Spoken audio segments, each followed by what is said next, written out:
château de Cognac a été construit au Xe siècle et avait pour but vraiment de protéger la ville des invasions vikings. Et ensuite, en 1795, le château a accueilli une maison de Cognac. Le château a connu des heures de gloire, des heures de ruine. C'est vraiment au XVe siècle que le comte Jean de Valois a reconstruit le château. Le château a vu naître François Ier, donc couronné roi de France en 1515. François Ier a apporté beaucoup de modifications au château, notamment la salle des États qu'il a fait construire en 1517. Donc ces salles étaient vraiment utilisées pour les réceptions au château. François Ier était un homme qui aimait beaucoup faire la fête. Il aimait être entouré d'une cour brillante, des grands ingénieurs, des grands savants, des fervents d'arts et de lettres. Et aujourd'hui, cette salle est toujours disponible à la location. Nous pouvons organiser des mariages, des réceptions, des dîners dans un cadre historique et exceptionnel.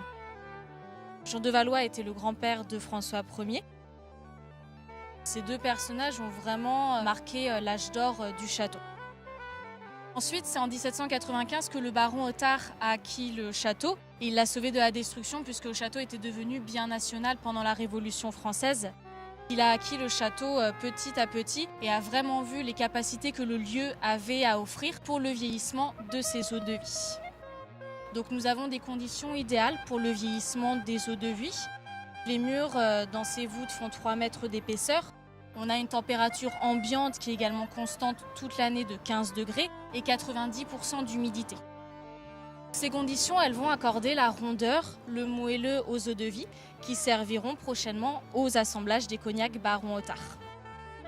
On a également au château les murs qui sont assez noircis et qui prouvent vraiment le vieillissement des eaux de vie dans le château.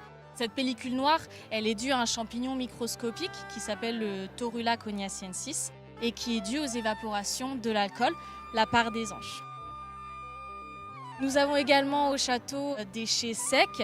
Donc ici, ces chais présentent des conditions de vieillissement qui vont être différentes des voûtes basses, du chai humide, mais qui sont tout aussi intéressantes pour l'assemblage des cognacs Baron Hothart.